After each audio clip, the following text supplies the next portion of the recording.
Maailm on leekides ja keegi ei vaata sinna, kus see tegelikult loeb.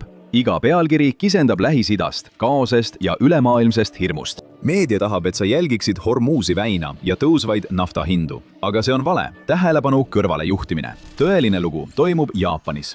Aastal 2024. Pärast 17 aastat lõpetas maailma suurim võlausaldaja tasuta raha ajastu.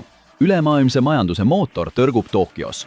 Ja kui sul on hüpoteek, hoiukonto või pensionisammas, oled sa sihikule võetud. Esimene peatükk, demograafiline must auk. Pealtnäha tundub, et Jaapan elab juba tulevikus, kohas, kus tehnoloogiahiiglased valitsevad maailma. Robotid jagavad tänavaid inimestega, tehisintellekt ennustab, mis järgmiseks juhtub. Ja terved linnad toimivad targemalt, puhtamalt ja kiiremini kui kusagil mujal. Aga vaata segajatest mööda, hämarda neoonsildid ja unusta läikivad vidinad.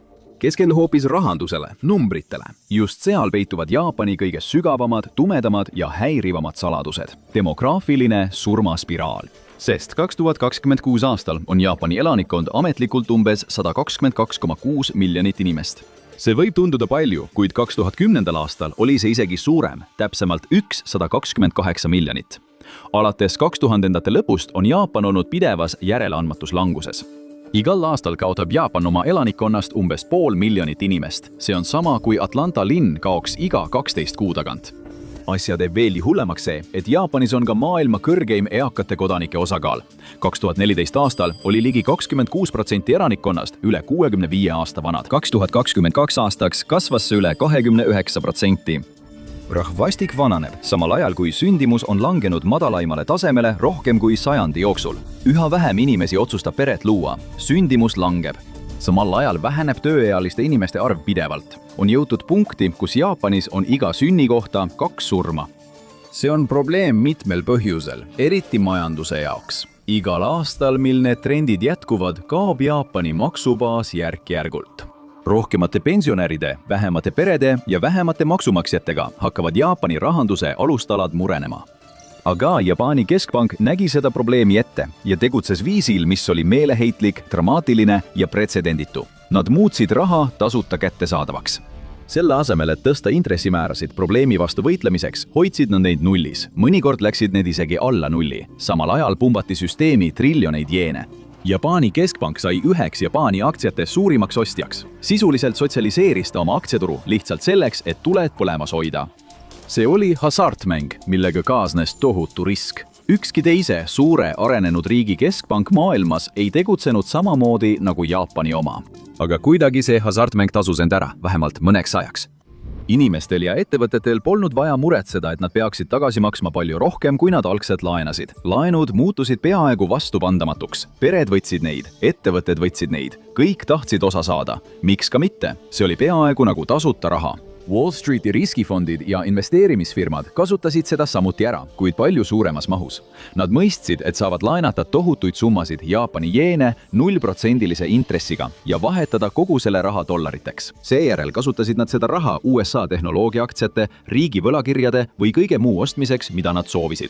Seda tunti kui jeeni intressi arbitraaži ja see oli nagu mingi videomängu lõputu rahaviga, näiliselt lollikindel viis tulu teenimiseks. Mõnda aega säilitas Jaapan oma staatuse innovaatilise, teedrajava ja maailma juhtiva riigina. Mitmel erineval moel. Aga nagu mängurid hästi teavad, parandatakse vead lõpuks ära. See süsteem ei saanud igavesti kesta. Niinimetatud stabiilsus, mida see pakkus, oli tegelikult vaid kiiruga peale pandud plaaster, mis kattis katkise majanduse haigutavat auku. See oli vaid aja küsimus, millal see plaaster hakkab lahti koorma. Erainvesteeringud ei edenenud, palgad jäid seisma. Avalik võlg kasvas kiiresti, ulatudes 2022 aastaks muljetavaldava 260%-ni riigi sisemajanduse koguproduktist ehk SKP-st. Varsti hakkasid Jaapani pangal võimalused otsa saama, nii et nad läksid veelgi kaugemale. Nad sundisid 10-aastaste riigi võlakirjade tootluse püsima nullis. Riik laenas kodumaal sisuliselt tasuta ja ekspordis need kasumid üle maailma, lootes, et inflatsioon ei tõuse kunagi liiga kiiresti. Aga 2026 aastal saab see riskimäng läbi. Nüüd on Jaapanil ees väga suur arve, mis tuleb tasuda. Kõigepealt tahame tänada tänase video sponsorit Incogni. Kas oled kunagi internetis oma nime otsinud ja leidnud palju rohkem, kui oleksid oodanud? Sinu kodune aadress, telefoninumber, e-posti aadress ja isegi teave sinu sugulaste kohta võib sattuda inimeste otsingusaitidele ja andmevahendajate andmebaasidesse. Ja kui see teave on kord juba avalik, saab seda kasutada õngitsuspettusteks, identiteedivarguseks, ahistamiseks või millekski veel hullemaks. Sellepärast otsustasingi proovida Incogni. Alustamine oli lihtne. Lõin oma konto, valisin, kelle isikuandmeid soovin eemaldada ja andsin loa, et Incogni tegutseks minu nimel. Sealt edasi võtab Incogni sinu eest ühendust andmevahendajatega, saadab eemaldamistaotlusi, tegeleb vastuväidetega ja hoiab sind kogu protsessi vältel kursis. Mulle meeldis eriti juhtpaneel, sest see muudab kogu protsessi reaalsemaks. Sa näed tegelikult, kuidas taotlused välja saadetakse ja saad jälgida nende edenemist aja jooksul. Ja pärast rohkem kui nädalat on palju lihtsam näha, kui palju tööd Incogni sinu eest kulisside taga teeb. See tundub praegu eriti oluline, sest suured andmelekked paljastavad pidevalt isikuandmeid ja neid andmeid saab kasutada selleks, et petukirjad, kõned ja sõnumid tunduksid palju usutavamad. Ma sain hiljuti ühe neist sõnumitest, kus öeldi, et pakki ei saanud kohale toimetada ja et ma pean selle lahendamiseks lingile klõpsama. Ja kuna ma tegelikult ootasin pakki, tundus see sõnum palju usutavam, kui see oleks pidanud olema. See ongi probleem, kui nii palju isikuandmeid liigub internetis ringi. Isegi ühe profiili allesjätmine võib tekitada tõsiseid riske. Incogni pakub nüüd piiramatu ja perepiiramatu paketi puhul ka uut kohandatud eemaldamise funktsiooni. Kui leiad oma andmed mõnelt konkreetselt inimeste otsingusaidilt või mõnelt muud veebilehelt, saad selle ära märkida ja üks Incogni privaatsusagentidest hoolitseb ülejäänu eest sinu eest. Mine aadressile incogni.com/TIS ja kasuta koodi TIS, et saada eksklusiivne 60% soodustus. Gordon, see on incogni.com. /TIS, kood TIS annab 60% soodustust. Teine peatükk. Widowmaker plahvatab. Jaapani pank lootis, et asi ei lähe kunagi nii kaugele ja aastaid see nii oligi. Kriis järgnes kriisile, kuid kuidagi püsis kõik koos. Kuid igaüks, kes tähelepanelikult jälgis, teadis, et see ei saa kesta. Küsimus polnud kunagi selles, kas mull lõhkeb, vaid millal. Pommi oli juba paigaldatud. Me lihtsalt ei teadnud, kui pikk see sütik on. Nüüd me teame.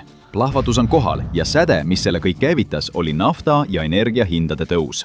2026 aastal on toornafta hinnad tõusnud ligi 50% ning see mõjutab kogu maailma. Ressursivaese riigi nagu Jaapani jaoks on tõusvad intressimäärad surmaotsus. Kui hinnad tõusevad, on riikide keskpangad kogu maailmas sunnitud tegutsema. Ameerika Ühendriikides on intressimäärad endiselt 3,75% juures. Sarnane olukord on Ühendkuningriigis ja kogu Euroopas, kuid mujal maailmas kasvab surve. Austraalias ületasid intressimäärad 4% piiri, Indias 5% ning sellistes riikides nagu Mehhiko ja Lõuna-Aafrika ulatuvad need isegi peaaegu 7%. Ja selle kõige keskel oli Jaapan lõksus. Ühelt poolt võiks ta intressimäärasid tõsta, kuid see tähendaks sisuliselt oma valitsuse pankrotti viimist. Jaapanil on kogu arenenud maailma kõrgeim võlakoormus SKT suhtes. Või võiks ta hoida intressimäärad 0% juures, kuid ohverdada selle käigus oma valuuta väärtuse. Kumbki neist valikutest polnud ahvatlev, kuid Jaapani pank pidi ühe neist valima.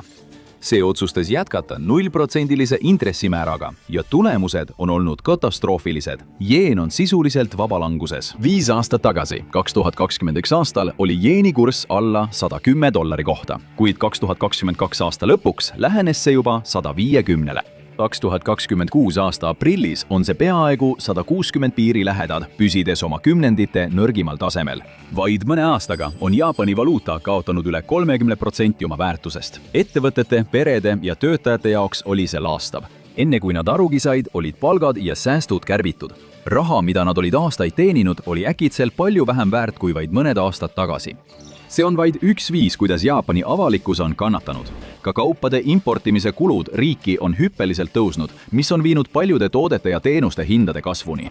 Mida kauem Jaapani pank ootas, seda hullemaks olukord muutus. Jeen jätkaks langust. Nad ei saanud lubada, et nende oma riigi valuuta muutub väärtusetuks. Nad pidid tegutsema. Nii et paanikaseisundis tegid poliitikakujundajad otsuse, mille tegemiseks kulus peaaegu 20 aastat. Nad tõstsid intressimäärad 0,75%-ni, plaanides neid tõsta kuni 1%-ni aastaks 2027. See ei pruugi kõlada kuigi palju ja eraldiseisvana see polegi, aga kui võrrelda seda ülejäänud maailmaga, USA, Ühendkuningriik, Austraalia, siis 2, 3 või 4% intressimäärad pole sugugi haruldased. intressimäär vaid 1% oleks tegelikult üsna haruldane nähtus. Aga Jaapani finantssüsteemi jaoks on 1% või isegi 0,75% tohutu muutus. See tähendab, et 17 aastat peaaegu tasuta laenamist ja üliodavat võlga on lõppemas. Ja see ei mõjuta ainult Jaapanit ja selle rahvast, see mõjutab kogu maailma. Aastaid Wall Streetil oli üks investeerimisstrateegia, millest kõik olid kuulnud. Strateegia, mis põhines Jaapani riigi võlakirjade lühikeseks müümisel, panustades sellele, et hinnad langevad ja tootlus lõpuks tõuseb. See oli kihlvedu aastakümnete pikkuse ajaloo vastu. Panus sellele, et Jaapani pank murrab lõpuks oma enda trendi pärast aastaid kangekaelselt 0% intressimäära hoidmist. Seda nimetati Widowmakeriks ja see nimi polnud lihtsalt ilu pärast. Nii paljud inimesed, kes seda strateegiat kasutasid, kaotasid lõpuks tohutult palju kapitali, sest Jaapani pank ei teinud kunagi seda, mida nad ootasid. See jätkas aasta-aastat peaaegu 0 või isegi negatiivsete intressimäärade hoidmist. Kuid 2025 aastal ja edasi 2026 aastasse muutus see kõik. Widowmaker tasus end ära. Triljonid dollarid, mis on Jaapanis peaaegu 0% intressiga laenatud, on voolanud üle kogu maailma ja nüüd hakkavad need aegamisi kaduma. Riskifondid ja investorid, kes olid selle panuse õigel poolel, teenivad varandust. Samal ajal püüavad pangad ja ettevõtted, kes laenasid jeene 0% intressiga ja paigutasid need riskivaradesse või riigi võlakirjadesse, nüüd kiiresti raha välja võtta, kuni see veel võimalik on. Aga samal ajal, kui tipp saab rikkamaks, maksab alumine kiht selle eest lõivu. Tavalised inimesed, pered, töötajad ja need, kellel polnud selle hasartmänguga mingit pistmist, on need, kes arve kinni maksavad. 3. peatükk, suur repatrieerimine. See on viimane nael kirstu, see osa, mida meedia ei selgita. Nad ei taha, et inimesed sellest teaksid enne, kui on juba liiga hilja. Sündmus, mis on ühtaegu katastroofiline ja peaaegu nähtamatu. Krahh, mida sa ette ei näe, kuid mis kujundab mitte ainult Jaapani, vaid ka Ameerika Ühendriikide ja kümnete teiste riikide majanduslikku tulevikku üle kogu maailma. Šokilain, mida võib tunda aastaid, isegi põlvkondade vältel. Jeeni repatrieerimine.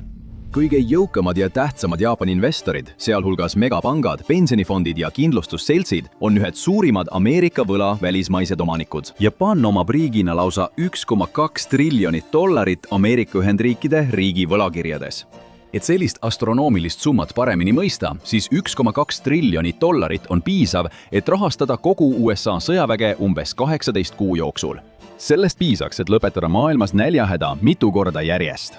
See on pööraselt suur summa raha, või täpsemalt öeldes pööraselt suur hulk Ameerika võlga, mis kõik on ühe teise mandri riigi käes. Aastaid oli Jaapani asutustel mõistlik seda võlga hoida. Jaapani valitsuse pensioniinvesteeringute fond ehk GPIF on maailma suurim pensionifond ja on ajalooliselt hoidnud enda käes tohutul hulgal välisvõlakirju. USA riigi võlakirjad moodustasid 2025 aasta märtsis 51% selle välisvõlakirjade portfellist. Sellel otsusel oli oma loogika. USA võlakirjad maksid intressi, samal ajal kui Jaapani omad ei maksnud midagi. Aga nüüd uhub selle loogika minema Jaapani intressimäärade tõusev laine.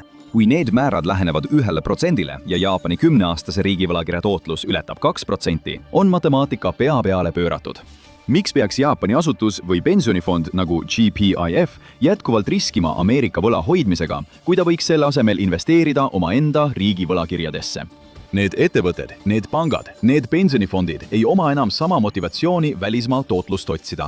Kodumaised investeeringud hakkavad lõpuks ära tasuma ja ilmselge nägemiseks ei pea olema finantsgeenius, on aeg müüa. Leidsime andmeid, mis näitavad vaikset, kuid kasvavat väljavoolu. Jaapan võtab raha välja.